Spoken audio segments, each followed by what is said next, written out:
Nvidia shares down again, once again this morning, sliding about 5% for the week so far. Joining us right now to talk the chip stocks is Vivek Arya, Bank of America's senior semiconductor analyst. Vivek, first of all, what do you think about the slide in Nvidia chips this week? Good morning, Becky. So, last week we came from a very successful GPU technology conference the company had. They outlined a path towards $1 trillion of spending in the data center. They really stressed how the computing requirements of these new reasoning models is going up by a factor of 10 to 100 times. And then they outlined a very multi-generational roadmap that goes out all the way till 2028 and spans across their unmatched expertise in hardware and software and systems.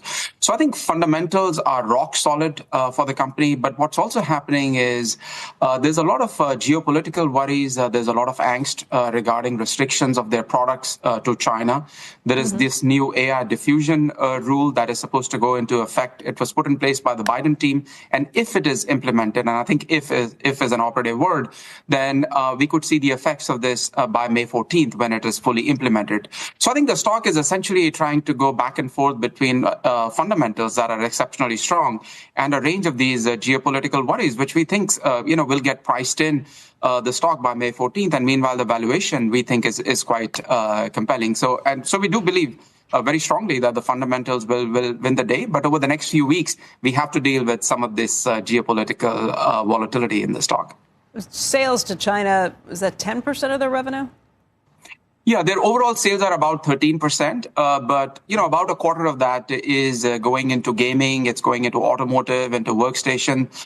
Those parts are not restricted. So we size that the part that is in the data center that is exposed to China is about 10% of sales. And even in that, there are parts of the networking business that are not restricted. So when we get down to it, the 8 or 10% that is exposed to China, it's specifically their H20 product. And what's interesting, Becky, is that even under the AI diffusion rules, there are no restrictions in terms of them shipping this H20 product to China. This is an older generation product. There is competition for that in China from Huawei. So it's a competitive market because it's an older generation product. So I don't think it's a given that all their sales to China will be restricted. But when we go through the sensitivity analysis, even if we take the China sales out, even if we bake in the effect of these AI diffusion rules, we still see that the stock is trading anywhere between 20 to 26 times less than its earnings growth. Versus if you look at the Max 7 stocks, they are trading 2 times their earnings growth. So we think it's compellingly valued regardless. But we understand that some of this, news-driven headline, these headwinds have to get over before the stock starts to stabilize. Despite rising geopolitical risks, Bank of America maintained its buy rating on Nvidia shares, emphasizing that the chip maker's price is still compelling. Until the effects of the U.S. government's AI diffusion rules, which were implemented in January to regulate the distribution of AI chips outside of a core group of 18 countries, become more apparent on May 15th, also known as Liberation Day, Nvidia's earnings and stock price may be impacted. Even so, BofA analysts remain optimistic, pointing out that Nvidia's historical average of 36x PE multiple is still below the current price-to-earnings PE ratio predictions for calendar year 2026, which range from 20x in a bull market to 26x in a bear market. Comparing this price to its large-cap counterparts is also thought to be appealing, particularly in light of Nvidia's stronger growth. Similar to the relative recovery we have witnessed in semicap equities this year once China exposure was represented in wafer fab equipment investment, we anticipate that NVDA would rebound once the geopolitical worries are quantified and priced, according to analysts led by Vivek Arya. As for one of the most distinctive superior IT companies driving the biggest and fastest-growing secular trends, we think the stock is offering a very alluring opportunity, they continued. Nvidia's direct exposure to the Chinese data center business is estimated by BofA to be around 10%, with the remaining revenues coming from less regulated industries like workstations, gaming, and automobiles. There may be an additional 0%, 10% sales headwind as a result of the AI diffusion rules. The growing demand for AI from American hyperscalers and other qualified organizations, however, may somewhat counteract this. The bank's projected earnings per share, EPS, for calendar year 2026, even with the most stringent constraints, range from $4.40 to $5.05, which corresponds to an appealing implied PE ratio of 22.x 26x. As the business ramps up its new B300 Blackwell Ultra, the bank also looks at additional factors, such a predicted increase in gross margins in the second half of the year, that could benefit Nvidia's stock performance. A year ago, Nvidia's GMs were predicted to be between 75–76% for fiscal year 2026, calendar year 2025. However, they are currently at 71%. Additionally, upward EPS revisions have been constrained by this margin pressure. With the introduction of the new vehicle, there is optimism that GMs will rebound to the mid-70s, though, following recent management meetings at the GTC conference. So, what implications does this have for Nvidia's stock? Let's explore that. But first, a big thank you to those of you who've stuck with us this far. Creating these videos takes significant effort and dedication, so if you're enjoying the content, please hit the like button, subscribe to our channel, and share your thoughts on Nvidia stock in the comments. Your support truly helps us grow. Now, let's get back to the video. Yesterday, during our conversation, I raised a lot of concerns amongst potential investors in the CoreWeave IPO. Remember, the range was 47 to as high as, let's call it 53. We spoke earlier this morning about the fact that certainly doesn't seem to be the case. And now Leslie Pickard joins us. She's on the phone. She has some new reporting and details on where we may see this thing get priced. And I would point out, Leslie, as you well know, obviously following this, we'll have to wait and see because we won't know till later. But I know you have some important information for us. Please share. No, you're right, David. The price is not official until that final pricing call after the bell. However, in speaking with a source familiar with this deal, I am told that Nvidia is planning to anchor it at $40 a share with a $250 million order. So that's why you're hearing that $40 a share price floating around. That's the conversation that investors are having with the banks as it pertains to kind of where this is pricing and where they feel comfortable. I am told that they're not refiling, they're not officially downsizing at this point in time. This is just based on conversations with investors and, of course, that anchor arrangement that they have with Nvidia at $40 per share. Nvidia already owns about 6% of CoreWeave, so they are already an investor here, already a customer, a large customer as well. But this is, a step in what's become an expected smaller IPO than they initially had filed. Of course, the range that they have on file at this point in time is $47 to $55 per share. So at $40 per share, that would be well below that. But again, this is just where Nvidia is anchoring. This is not the final price of the IPO, guys. Right, and as you point out, they own roughly 6% of the company, and obviously CoreWeave is an important customer. In fact, their access to Nvidia chips perhaps is one of the more important moats that they have in some ways, given what they bring into the data center for their hyperscaler clients is obviously a lot of those GPUs and then connecting them all and the cooling systems. Leslie, when do we think we're going to get a better sense here in terms of, where this thing is going to ultimately... By the way, how many shares are we talking about? Can we just tell everybody what the expectation was in terms of what they're able to raise? You got a lot of selling stockholders here as well, so it's not all just pure proceeds, obviously. Exactly. So this is most of it is primary from the company. 47 million is from the company, but 49 million is the total number of shares that will be offered in this deal. At least that's what's on file. Now, if it is downsized, it could be less than that. If they're not able to fill the order book for the full 49 million shares at a price that they're comfortable with, they could always cut the size of the deal to be smaller. But currently what's on file is about 49 million shares of both primary as well as those selling stockholders that you mentioned. Right. They have obviously Magnetar too, although she says it's small. It is a relatively small percentage of the overall 49 million that are selling stockholders. 473 million shares outstanding post-offering. So. Yeah, I had 583 million total, fully diluted yesterday. The odd numbers fully on a $24 billion market cap. This is again. I would point out this is about as fluid as it gets, as Leslie said. Look, there's no downsizing yet. But this is the linchpin of everything from Nvidia to Vertiv.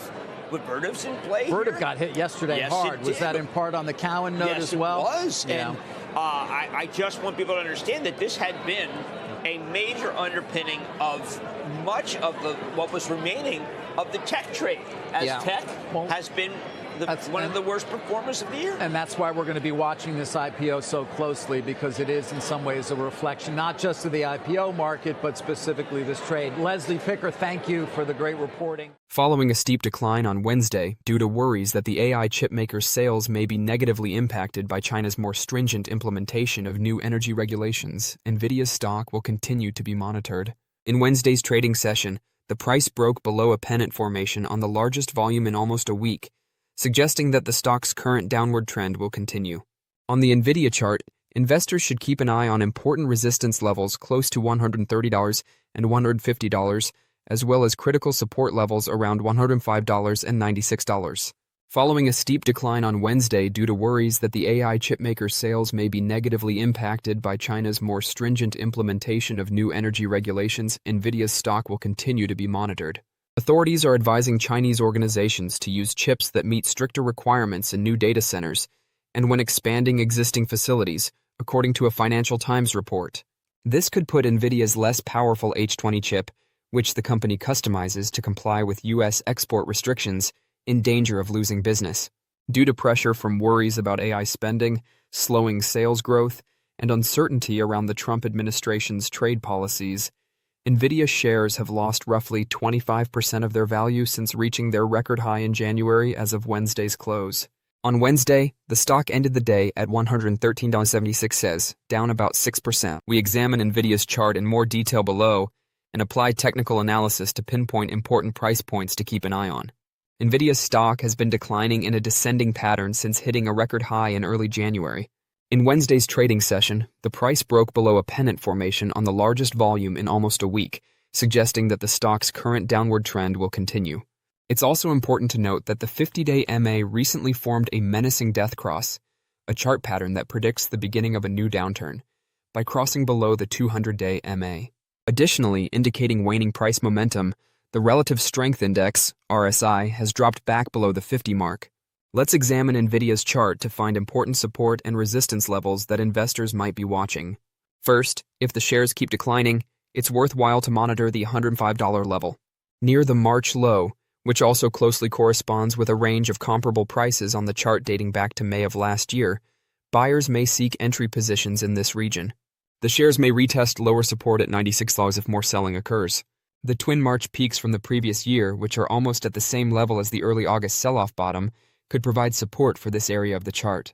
Curiously, this region is also close to a projected bars pattern goal that repositions the stock from today's pennant pattern breakdown and carries the company's recent impulsive move down. To stay informed about the latest developments from Nvidia and the ever-changing stock market, consider subscribing to our investing tutorial channel. We provide daily updates on significant market shifts and key catalysts, so hit that subscribe button to ensure you never miss crucial information. We'd love to hear your thoughts on Nvidia stock, so please share your opinions in the comments below. Now, let's dive into today's video. Here at home, not exactly as encouraging of AI news. Nvidia down 2% this morning.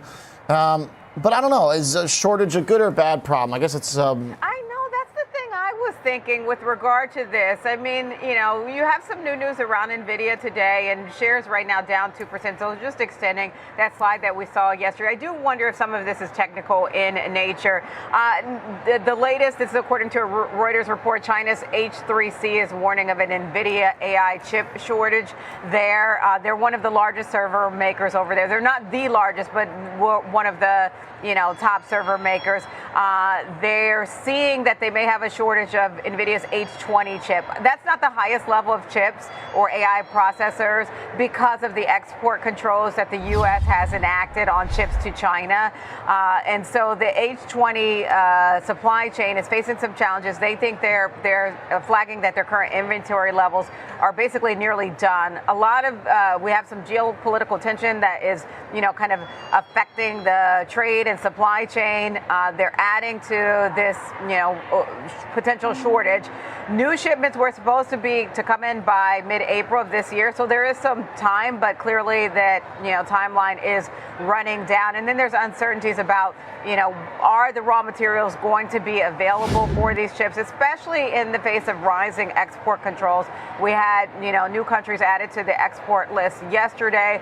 One of those companies affected is a company that Nvidia supplies chips to. At the same time, China only accounts for 13% of revenue from Nvidia, so it seems to be hit more. Yeah, it seems to be hit more negatively on this news, and some of it just may be due to the overall breakdown that we've seen in Nvidia this year. And also, by the way, keep in mind we do have the AI diffusion rule coming up in front of us, in the sense that although the rule was put into effect, enforcement of that doesn't come till May. I know we still have to worry about tariffs April 2nd, but then keep in mind May is in front of that, and that could impact Nvidia as well. But again, the context is there is a portion of revenue that Nvidia draws from China, but it is 13%. And, I think we have to kind of keep that in mind in the context of this conversation. All right. Yeah. Well, if I had to choose, I'd obviously rather own Nvidia this morning than AMD, with the bearish note there really hitting that stock pretty hard, down 4%. So shortage, a better problem to have than no traction, which is what the analysts said about AMD's role in AI. Yep. So investors should keep an eye on how the price reacts to the $130 mark throughout the stock's recovery attempt. Near a trend line that connects several peaks and troughs on the chart that extends back to the August swing high, the shares may encounter overhead resistance in this region. The trend line is located just above the two moving averages. Lastly, a strong close over this mark would trigger a surge to about $150. Investors who purchased Nvidia stock at a discount can look for opportunities to profit close to a number of peaks that appeared on the chart shortly below the stock's all-time high. As investors wait for clarification on the U.S. government's proposed export restrictions on artificial intelligence semiconductors, Nvidia's stock could stay erratic until the middle of May, according to Bank of America. Vivek Arya, an analyst at Bank of America, stated in a recent study that the volatility might continue until May 15th, when the U.S. intends to implement the Biden administration's AI diffusion rule. The goal of the limitation is to limit the export of advanced AI chips to nations that are not on a list of 18 approved nations. Arya dubbed the day Liberation Day, suggesting that it would signify a shift in the way the markets see Nvidia's China-related issues. Arya stated that the proposed legislation may have an impact on Nvidia's approximately 10% direct income exposure to China through its H20 graphics processing chips, or GPUs. However, he stated that other product lines, including as desktop, gaming, and automotive chips, are likely to have less disruption. Despite these reservations, Arya stuck to his $200 price prediction and declared Nvidia to be a buy. He stated that he views the recent price drop as a purchasing opportunity, citing the company's strong presence in secular growth sectors like data centers, generative artificial intelligence, and machine learning. The export restriction policy, which was first implemented in 2023, is a component of a broader effort to restrict China's access to American technology for military and intelligence applications. The complete list of Tier 1 nations permitted to export AI chips has not been made public, but it is probably made up of close allies of the United States. The analyst's comment was motivated by heightened geopolitical tensions between Beijing and Washington, which have impacted technology stocks with global exposure. Nvidia is among the most affected due to its leading position in the development of artificial intelligence chips. Don't forget to share your thoughts and experiences in the comments below. Your input helps create a more knowledgeable community where we can all learn and grow together in the world of investing. Stay up to date with the latest market trends, insights, and key updates by subscribing to Investing Tutorial. We're here to help you make smarter investment decisions and stay ahead of the curve. I got Kevin Green joining me to look at some charts. KG, we're down, but we're not down a ton here. It seems like we're just kind of like figuring out, the session so far. A little bit of choppiness, but certainly more risk off in the last couple hours. Yeah, we are. And we are still testing that gap that we created from Friday to Monday. So that's actually going to be fairly key. And if we do see a little bit more of a breakdown and fill that gap, you're looking at around 56.65 for potential area of support in the near term. Now, if we get a further breakdown here, Oliver, you're looking at 56.45 to the downside for today. And then for the upside, kind of looking for, well, 56.50, 56.45. To the upside, you're looking at 57.45 here. So we're testing this 200 period moving average on the 15-minute chart here. Let's see if we do have some buyers kind of stepping in. But as you kind of talked about in the opening, you are seeing continued weakness, not only when it comes to tech, but now you're also seeing some of these other sectors that have been risk off or a little bit more defensive, seeing a little bit of selling pressure. Consumer staples is the only one that's in the green right now, and it seems like it's losing a little bit of steam. So overall, once again, the pressures to the downside when it comes to the S&P 500 and the broader market for now. And with the VIX at 18.8, I feel like the VIX actually needs to kind of catch up here. You're still not seeing volatility really being truly priced into this market. It just seems like there might be just long holders of stock or equity that are selling out of those positions rather than trying to hedge them. And you can kind of see that with the skew as well. There's just not that much for now being priced in to the downside as aggressively as we are seeing realized vol on a day-by-day basis. Okay. VIX 19. I will say that if I kind of look at it through the lens of volatility, maybe 17 was just a little bit complacent, given kind of some of the headwinds still that we have to work through. Even though I don't think like the real deep bear case of recession is compelling with the stability in the economic data the last couple of weeks. Given everything else, I do appreciate the uncertainty surrounding those, that 17 might have been a little bit too average of a volatility level, considering the things that are happening here that are kind of abnormal. Yeah, I mean, if you're looking at a 17 VIX, you're pricing in about a 1.1% implied move on the S&P 500. Once you get a little bit higher, obviously it's when you start pricing in a little bit more, especially if you're getting up to around 21, 22, you're starting to imply about a 1.75% daily move. And unfortunately, once again, we are seeing kind of that flush to the downside. And we'll see if volatility is actually going to kind of reflect that. But I would say we are in that gap. That gap can create some form of like a vortex, if you will, because we don't have a lot of price discovery there. And then there's a lot of uncertainty when it comes to the news flow. I understand the macro narrative. The hard data is really not being reflected right now. But when you kind of get these 180s, 360s, and 540s when it comes to tariff policy, it makes it difficult for the market to try to gain some form of a direction as to where it wants to go. So unfortunately, we are seeing a little bit of pullback to the downside. If you're looking at it technically on a longer term time frame, here's the thing. You could say, hey, well, we are seeing a little bit of pressure. I'll counterbalance that right now and say, let's fill this gap right now. Let's get it over with. Instead of us trying to fill that gap 3 months from now, 4 months from now, that would be probably a little bit more concerning for the market. We come back, fill that gap, have some buyers kind of stepping in, and really kind of confirms price. And that's really the hope for the bulls right now. We are in this bear flag formation, which basically means we're in a downturn, primary downturn. We are seeing a counter trend move to the upside here. Channel has been forming and developing. If you just take the 2 points here, and we're going to basically be testing the end of that channel line if we get to around that 56.50 level, which I kind of highlighted as a key area for the market on an intraday basis here. RSI, you really don't want to see it move any more lower, because you don't want to make any type of lower lows on a relative basis here. MACD is starting to flatten out. So bears do have a little bit more control here, unfortunately. And let's see.